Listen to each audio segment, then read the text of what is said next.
Assalamualaikum warahmatullahi wabarakatuh. Baik, pada hari ini kita akan memahami tentang definisi persamaan diferensial, kemudian memahami klasifikasi persamaan diferensial, kemudian menentukan orde dan klasifikasi dari sebuah persamaan diferensial yang diketahui, kemudian menentukan persamaan diferensial dari sebuah fungsi. Baik, sebelum ke yang kedua, tiga, dan empat, kita lihat dulu apakah definisi persamaan diferensial tersebut. Nah, persamaan diferensial itu merupakan persamaan yang menyatakan hubungan fungsi yang belum diketahui dengan turunan-turunannya serta variabel-variabelnya. Atau persamaan diferensial itu adalah suatu persamaan yang melibatkan satu variabel tak bebas dan turunannya terhadap satu atau lebih variabel bebasnya. Ini menurut Thomas Jr. dan Finney pada tahun 1984. Baik, kita lihat apa maksud dari definisi tersebut. Kita lihat contoh persamaan diferensial. Pertama, dy per dx sama dengan x tambah 5. dy per dx itu berarti turunan y terhadap x sama dengan x tambah 5. Kemudian yang kedua, d kuadrat y per dx kuadrat ditambah 3 dy per dx ditambah 2y sama dengan 0. Yang ketiga, xy aksen ditambah y sama dengan 3. Yang keempat, contoh yang keempat itu y triple aksen ditambah 2, y double aksen dikuadratkan ditambah y aksen sama dengan cos x. Yang kelima, y double aksen kuadrat ditambah y aksen pangkat 3 ditambah 3y sama dengan x. Yang keenam, dz per dx sama dengan z ditambah x dz per dx. Yang ketujuh, do kuadrat z per do x kuadrat ditambah do kuadrat z per do y kuadrat sama dengan x kuadrat tambah y. Nah, di antara contoh-contoh persamaan diferensial 7 ini, yang mana yang dimaksud dengan fungsi, yang mana yang dimaksud dengan variabel bebas, mana yang variabel tak bebas. Nah, pada nomor 1, itu kita lihat fungsinya adalah y sama dengan fx. Variabel tak bebasnya adalah y. Variabel bebasnya adalah x. Turunan fungsi terhadap variabel bebasnya adalah dy per dx. Nah, pada contoh 2, variabel tak bebasnya y, variabel bebasnya x. Fungsinya y sama dengan fx. Nah, turunan terhadap variabel bebasnya, turunan fungsi terhadap variabel bebasnya, ada turunan kedua yaitu d kuadrat y per dx kuadrat. Ini artinya y diturunkan 2 kali terhadap x. Ditambah 3 dy per dx ditambah 2y sama dengan 0.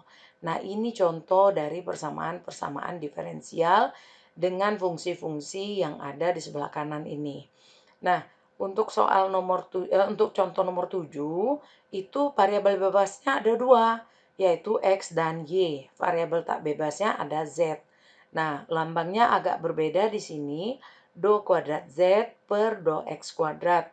Do kuadrat z per do y kuadrat. Kita lihat di sini, z diturunkan terhadap x, lalu z diturunkan terhadap variabel bebas y. Jadi variabel bebasnya ada 2, yaitu x dan y.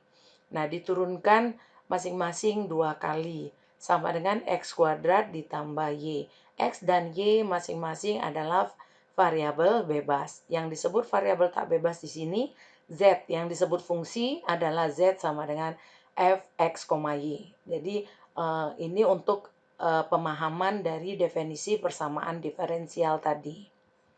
Kemudian, kita masuk ke klasifikasi persamaan diferensial. Ada persamaan diferensial biasa. Jadi yang kita pelajari hanyalah 2, yaitu persamaan diferensial biasa dan satu lagi nanti persamaan diferensial parsial. Nah, apa itu persamaan diferensial biasa? Jika fungsi yang belum diketahui tadi, ya, jadi tadi misalnya y sama dengan fx, itu kan fungsi.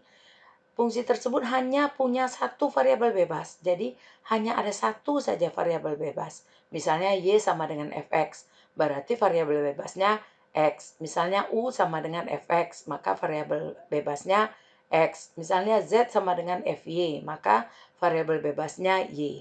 Jadi hanya satu saja variabel bebas. Maka derivatif-derivatifnya atau turunan-turunannya adalah derivatif biasa. Ya, maka persamaan diferensial tersebut dinamakan persamaan diferensial biasa. Jadi catatannya adalah persamaan diferensial itu jika fungsi yang diketahui tersebut hanya punya satu saja variabel bebas, maka dia disebut persamaan diferensial biasa. Contoh, d kuadrat y per dx kuadrat dikurang 2 dy per dx dikurang 3y sama dengan x kuadrat. Kurang 2. Maka fungsinya ini adalah fungsi y sama dengan fx. Variabel bebasnya hanyalah x. Ya, ini di sini turunan atau derivatif y terhadap x itu diturunkan 2 kali. Kalau yang dy per dx ini berarti y diturunkan sekali terhadap x. Itu contoh. Nah, ini disebut persamaan diferensial biasa karena hanya terdapat satu saja variabel bebas. Contoh kedua, d kuadrat u per dt kuadrat pangkat 3 ditambah d u per dt pangkat 5 ditambah d kuadrat u per dt kuadrat dikurang 3u sama dengan 2t kuadrat dikurang 2t ditambah 5. Kita lihat di sini fungsinya adalah u sama dengan ft, di mana variabel bebasnya adalah t, sedangkan variabel tak bebasnya u. Kita lihat di sini d kuadrat u per dt kuadrat. Nah, u diturunkan terhadap t sebanyak 2 kali, lalu dipangkatkan 3, dan seterusnya. Nah, ini masih disebut persamaan diferensial biasa karena hanya terdapat satu saja variabel bebas. Contoh ketiga, d pangkat 3u per dt pangkat 3. Nah, dapat dilihat di sini fungsinya variabel tak bebasnya u, variabel bebasnya t. Hanya t variabel bebasnya. Ya. Kita teruskan. Nah, ini juga diturunkan sampai 4 kali, tapi tetap saja variabel bebasnya hanya satu, yaitu x. Kemudian kita lihat lagi persamaan klasifikasi berikutnya, yaitu persamaan diferensial parsial. Nah, apa definisinya? Definisinya adalah jika fungsi yang belum diketahui tersebut punya 2 atau lebih variabel bebas. Kalau tadi kan punya satu saja variabel bebas. Kalau ini 2 atau lebih, maka derivatif-derivatifnya merupakan derivatif parsial atau turunan-turunannya merupakan turunan parsial. Nah, persamaan yang seperti ini disebut persamaan diferensial parsial. Nah, bagaimana contohnya? Kita lihat contohnya. Do kuadrat U per do Y kuadrat ditambah do kuadrat U per do X kuadrat sama dengan 0. Nah, kita lihat di sini. Fungsinya itu fungsi U sama dengan F, X, Y. Variabel bebasnya ada 2, yaitu X dan Y. Fungsi variabel tak bebasnya U. Kita lihat di sini do kuadrat U berarti turunkan U terhadap Y sebanyak 2 kali, lalu turunkan U terhadap X sebanyak 2 kali. Nah, variabel bebasnya terlihat 2 di sini yaitu X dan Y. Nah, ini sudah disebut persamaan diferensial parsial. Contoh lainnya, do kuadrat V per do rho kuadrat ditambah 1 per rho, do V per do rho ditambah 1 per rho kuadrat, do kuadrat V per do theta kuadrat sama dengan 0. Nah, dilihat di sini fungsinya itu terlihat di sini adalah fungsi V ya. Nah, variabel bebasnya yang mana saja? Yaitu rho dan theta. Ya, terlihat di sini. Karena V diturunkan terhadap rho, lalu V juga diturunkan terhadap theta. Maka ini sudah disebut dengan persamaan diferensial parsial, yaitu fungsi V sama dengan F rho per theta. Jadi ada 2 variabel bebas. Nah, kemudian materi selanjutnya yaitu bagaimana cara menentukan order dan degree dari persamaan diferensial. Nah, apa itu order dan degree? Kita lihat bersama. Order itu order suatu persamaan diferensial adalah pangkat tertinggi di antara derivatif-derivatifnya. Derivatif itu apa tadi? Turunan ya. Jadi pangkat tertinggi turunan yang terdapat di dalam persamaan diferensial tersebut. Jadi kalau ada persamaan diferensial, kita lihat turunan tertingginya itu berapa. Itulah yang disebut dengan order. Contoh. Nah, nih kita lihat. Do kuadrat U per do Y kuadrat ditambah do kuadrat U per do X kuadrat sama dengan 0. Nah, kita lihat turunannya itu pangkat 2 yang tertinggi. Yaitu do kuadrat ya. Jadi turunannya itu yang tertinggi hanya 2 kali. Berarti ordernya 2. Contoh kedua, juga di sini ini pangkat 2, di sini pangkat 1, berarti ordernya 2. Kalau di sini yang dilihat bukan pangkat di luar ini pangkat di luar ini 3 dan 5, tapi yang tadi order adalah pangkat tertinggi di antara derivatif, berarti pangkat tertinggi dari turunan. Nah, turunannya itu berapa kali diturunkan? Nah, berapa kali diturunkan? Kalau ini kan 2 kali diturunkan, ini 1 kali, ini 2 kali, berarti yang paling tinggi adalah 2 kali, sehingga ordernya 2, bukan 5. Ya, walaupun ini pangkat 5, tapi yang di sini kan cuma 1. Turunannya cuma 1 kali. Berarti ordernya hanya 2. Nah, contoh menentukan order juga. Ini seperti ini. Ini juga turunannya hanya sampai 2 kali. Berarti ordernya 2. Ini persamaan diferensial parsial ya. Karena ada 2 variabel bebas rho dan theta.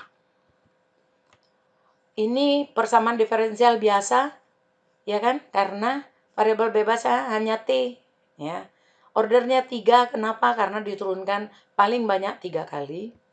Kemudian di sini juga variabel persamaan diferensial biasa, karena variabel bebasnya hanya X, dan diturunkan sebanyak 4 kali. Ordernya 4. Nah, bagaimana dengan degree? Apa itu degree? Degree kata lainnya adalah derajat.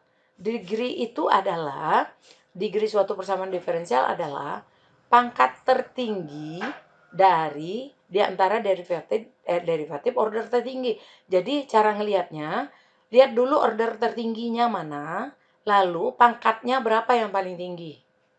Ya, jadi pertama order tertingginya itu berapa pangkat tertingginya, itu yang diambil. Contoh, seperti ini. Order yang paling tinggi kan 2 ya. Ordernya 2. Nih, ini 2, ini 2. Nah, pangkat dari order yang 2 ini cuma 1. Berarti degree-nya 1. Karena do kuadrat U per do Y kuadrat ini cuma pangkat 1. Kita lihat bedanya itu maksudnya apa ya. Nah, kita lihat di sini pangkat 2. Pangkat 2 ini kan tertinggi. Pangkat dari do kuadrat D kuadrat Y per D kuadrat kan cuma 1. Berarti degree-nya 1. Nah, lihat di sini, lihat pahami bedanya. Di sini kan pangkat tertingginya, lihat ini D kuadrat U, ini order 2. Ini order 1. Ini pangkatnya 1. Ini pangkatnya 2. Nah, ini pangkat 2, ini pangkat 2. Mana pangkat yang paling tingginya? Yaitu 3. Maka degree-nya 3. Kenapa bukan 5? Karena 5 itu ordernya cuma 1. Jadi yang dicari degree itu adalah ordernya. Pangkat turunannya itu tertinggi, lalu pangkat luarnya tertinggi. Sehingga degree-nya 3. Saya harap dapat dipahami. Contoh lain, di sini turunannya sebanyak 2 kali, ini juga 2 kali, ini 1 kali, tapi pangkat dari yang turunan 2 kali kan cuma 1, maka degree-nya 1. Lalu ini juga sama, ya, degree-nya juga cuma 1, walaupun ordernya 3. Ini juga di ordernya 4, tapi degree-nya cuma 1. Nah, untuk latihan, nanti tentukan order dan degree persamaan diferensial berikut ini. Jadi, nomor 1 ordernya berapa, degree-nya berapa. Nah, berikutnya, materi berikutnya yaitu menentukan persamaan diferensial dari sebuah fungsi. Nah, sekarang kita mau tahu bagaimana menentukan persamaan diferensial apabila sebuah fungsi diketahui. Caranya yaitu kita lihat, hitung banyaknya konstanta sembarang yang terdapat dalam persamaan yang akan dicari, bentuk persamaan diferensialnya. Jadi nanti akan diberikan sebuah fungsi, kita lihat konstanta sembarangnya ada berapa. Kemudian hilangkan semua konstanta sembarang tadi. Jadi misalnya konstanta sembarang tadi itu apa? Kita hilangkan. Caranya bagaimana cara menghilangkannya? Dengan eliminasi. Lalu jika konstanta sembarang itu misalnya sebanyak n, maka dibutuhkan n tambah 1 persamaan untuk melakukan eliminasi. Misalnya konstanta sembarangnya ada 2, berarti dibutuhkan 2 tambah 1 berarti 3. 3 persamaan untuk melakukan eliminasi. Nah, 3 persamaan itu didapat dari cara menurunkan persamaan semula sampai turunan ke n. Jadi kalau konstantanya ada 2, maka diturunkan sebanyak 2 kali. Misalnya konstantanya ada 1, maka diturunkan sekali saja. Banyaknya konstanta sembarang itu menunjukkan pangkat tertinggi dari turunan. Apa tadi? Order ya. Jadi order dari persamaan diferensial yang dicari nanti itu pasti sama banyak dengan konstanta sembarang. Jadi kalau konstanta sembarangnya cuma 1, maka pasti persamaan diferensial yang dicari itu nanti ordernya cuma 1. Ya. Kita lihat contoh. Tentukan bentuk persamaan diferensial dari persamaan-persamaan berikut. Contoh 1. Y sama dengan CE pangkat min 4X. C merupakan konstanta sembarang. Berarti hanya ada C, yaitu 1 saja konstanta sembarang. Nah, nanti di dalam soal yang akan datang, C-nya bisa saja diganti dengan sebuah angka yang bukan sembarang lagi. Langsung konstanta. Misalnya 2, 3, 5, dan seterusnya. Kalau ini konstanta sembarang, berarti C bisa diganti berapapun. Nah, hanya ada 1. Tadi dikatakan, hitung dulu ada berapa konstanta. Karena cuma 1, ya, karena terdapat 1 konstanta, maka dibutuhkan 2 persamaan. Karena tadi N tambah 1. Karena N-nya 1, berarti dibutuhkan 2 persamaan untuk memperoleh bentuk persamaan diferensial yang dicari. Nah, 2 persamaan itu bagaimana mendapatkannya? Nah, caranya persamaan kedua dapat diperoleh dengan menurunkan persamaan awal. Jadi, 2 persamaan itu adalah 1 persamaan awal, yaitu Y sama dengan CE pangkat min 4X. Yang persamaan kedua itu diturunkan 1 kali. Ya. Jadi persamaan awalnya, persamaan pertama, itu soal tadi, yaitu Y sama dengan CE pangkat min 4X. Persamaan kedua, turunkan 1 kali, Y aksen. Jadi diturunkan 1 kali. Bagaimana cara menurunkannya? Min 4 dikali C, kan diturunkan ya. Jadi min 4C, E pangkat min 4X. Jadi pelajari kembali bagaimana cara menurunkan fungsi yang ada E-nya. Nah, jadi itu persamaan kedua. Lalu tadi bagaimana? Eliminasi konstantanya. Ya. Jadi konstantanya sekarang C. Kita eliminasi. Dari persamaan 1, kita ambil C-nya. Jadi konstanta ini kita ambil. C sama dengan Y, ya, jadi C saja sama dengan Y dibagi E pangkat min 4X. Karena E pangkat min 4X ini berada di bawah, maka kalau saya naikkan ke atas, berarti E pangkat 4X. Pahami kembali tentang bilangan bulat berpangkat ya. Jadi ini ada materi di SMA ya, bilangan eksponen ya. Nah, jadi ini persamaan ketiga. C sama dengan Y E pangkat 4X. Kita peroleh dari persamaan 1. Nah, kalau dari persamaan 1, persamaan 3 kan dari persamaan 1. Maka kalau tadi kan saya bilang eliminasi, tapi kan persamaannya cuma ada 2, boleh kita substitusi saja. Karena persamaan 3 diperoleh dari persamaan 1, jangan disubstitusi ke persamaan 1, nanti akan balik lagi dia. Maka substitusilah ke persamaan 2. Ya. Jadi persamaan 3 substitusi ke persamaan 2. Untuk apa ini? Untuk menghilangkan C-nya. Nah, jadi persamaan kedua kan Y aksen sama dengan min 4C E pangkat min 4X. Tadi kan pada langkah kita hilangkan konstanta. Jadi Y aksen sama dengan min 4 C tadi diganti dengan YE pangkat 4X, lalu E pangkat min 4X. E pangkat 4X dikali E pangkat min 4X. 4X kalau bilangan berpangkat dikalikan kan pangkatnya ditambah. 4X ditambah min 4X kan 0. E pangkat 0 1. Sehingga Y kali 1. Maka diperoleh Y aksen sama dengan min 4Y. Ya. Lalu kita rubah menjadi, pindahkan min 4Y ini ke kiri menjadi Y aksen ditambah 4Y sama dengan 0. Lalu boleh juga kita tulis Y aksen itu kan sama dia dengan DY per DX. Kenapa? Karena tadi fungsinya itu variabel bebasnya X. DY per DX tambah 4Y sama dengan 0. Inilah persamaan diferensial yang dimaksud. Diperoleh dari fungsi awal, yaitu Y sama dengan CE pangkat min 4X. Ini jawabannya. Nah, kalau belum dapat dipahami, kita masuk ke contoh kedua. Contoh kedua, tentukan bentuk persamaan diferensial dari Y sama dengan AE pangkat min 2X ditambah BE pangkat 3X. Dari persamaan ini atau fungsi ini, kita dapat melihat konstanta sembarangnya yaitu A dengan B. Berarti ada dua konstanta sembarang. Jadi terdapat dua konstanta. Kalau dua konstantanya, maka dibutuhkan tiga persamaan. Nah, tiga persamaan itu apa saja? Persamaan pertamanya yaitu persamaan awal. Ya, persamaan kedua dengan ketiganya yaitu turunkan persamaan awal sebanyak 2 kali berarti. Karena konstantanya 2. Jadi persamaan pertama itu persamaan awal ini. Persamaan kedua turunkan sekali. Nih. Persamaan ketiga turunkan kembali persamaan yang sudah diturunkan.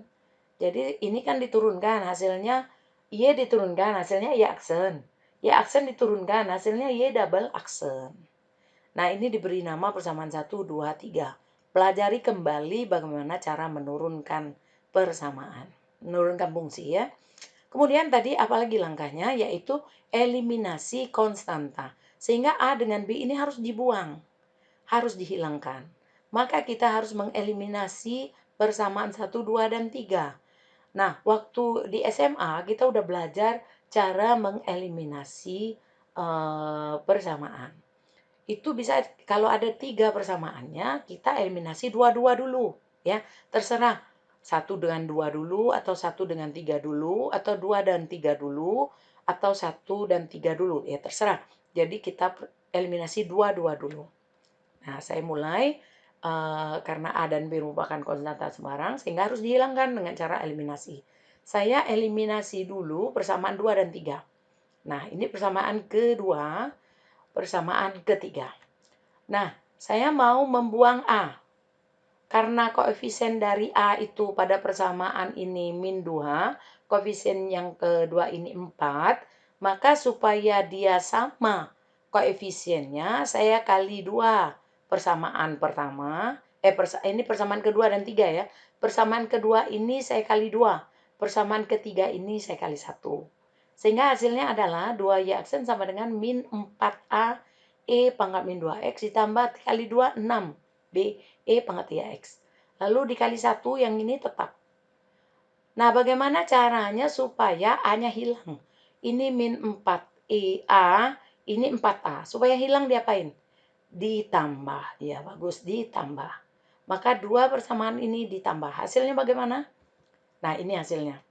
Kalau ditambah hasilnya berarti 2Y aksen ditambah Y double aksen sama dengan otomatis min 4A E pangkat min 2X ditambah 4A E pangkat min 2X hilang. Yang tinggal adalah 6 tambah 9 BE pangkat 3X yaitu 15E BE pangkat 3X. Karena persamaan 2 dan 3 sudah dieliminasi, persamaan 1 belum, maka persamaan 1 dieliminasi. Cari temannya. Boleh persamaan 2, boleh persamaan 3. Nah, yang saya lakukan adalah eliminasi persamaan 1 dengan persamaan 3. Boleh nggak dengan persamaan kedua? Boleh. Ya. Jadi ini persamaan 1 dan 3. Ini saya ambil persamaan 1, lalu saya ambil persamaan ketiga.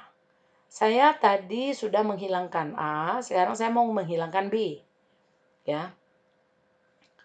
Oh tidak, jadi, saya tetap sama-sama menghilangkan A. Kenapa? Nanti persamaan 4 akan saya kumpulkan dengan persamaan kelima. Ya, jadi A dihilangkan. Ini A-nya koefisiennya 1, ini A-nya koefisiennya 4. Berarti pertama ini kita kali 4, yang kedua kita kali 1. Kalau dikali 4 seperti ini, lalu ini 4A, ini 4A. Kalau hilang, kalau kita tambahin kan nggak mungkin. Kalau kita tambahin jadi 8. Maka kita kurangi. Ya, bagus. Kita kurangi. Persamaan ini kita kurangi. Maka hasilnya adalah 4Y dikurang Y double aksen sama dengan, ini habis hilang. Yang tinggal adalah 4 kurang 9, yaitu min 5. Boleh juga kita rubah menjadi, kita kalikan dengan negatif. Ya. Kita kali negatif, hasilnya adalah Y double aksen dikurang 4Y sama dengan 5BE pangkat 3X. Ini disebut persamaan kelima.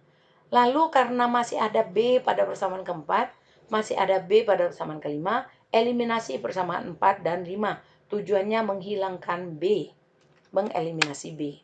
Oke, kita eliminasi 4 dan 5. Itu 4 dan 5. Kita perhatikan 4 dan 5, ini 15 pada B, yang persamaan pertama ini, lalu persamaan keempat itu B-nya 15 koefisiennya, persamaan kelima koefisien B-nya 5. Supaya sama-sama 15 kita kali 3 ya. Kali 3. Nah, supaya 15B dengan 15B ini hilang, kita kurangi. Oke, hasilnya adalah kurangi ya. 2Y aksen kita oke, caranya yang ini. Y double aksen dikurangi 3Y double aksen min 2Y double aksen. Lalu 2Y aksen tidak ada temannya di bawah, maka dikurang 0 berarti ya, 2Y aksen. Lalu di atas ini, di bawah ada 12Y, di atas tidak ada Y, berarti 0 ya bacanya. 0 dikurang min 12Y, itu 12Y. Sama dengan 0. Kita robah, kita kali negatif boleh, kita kali negatif. Kita bagi ya, kita bagi dengan negatif 2 boleh. Negatif 2 bagi negatif 2, Y double aksen. Hasilnya kan Y double aksen ya. 2 dibagi min 2, berarti min 1 Y aksen. 12 bagi min 2, yaitu min 6Y, sama dengan 0. Boleh juga kita tulis jangan Y double aksen, tapi D kuadrat Y per DX kuadrat. Y aksen kita ganti dengan DY per DX. 6Y sama dengan 0. Nah, untuk latihan, silakan tentukan persamaan diferensial dari persamaan berikut. Y sama dengan X tambah 3 ditambah X kuadrat ditambah BX ditambah C dengan A, B, C konstanta sembarang. Lalu Y sama dengan X kuadrat tambah AX dengan A konstanta sembarang. Nah, yang nomor 3 ini ada Y sama dengan TX kuadrat ditambah 2X. Silakan tentukan persamaan diferensialnya. Baik, saya rasa demikian penjelasan saya pada hari ini. Semoga dapat dipahami dan bermanfaat bagi semua. Akhirul kalam, saya ucapkan Assalamualaikum warahmatullahi wabarakatuh.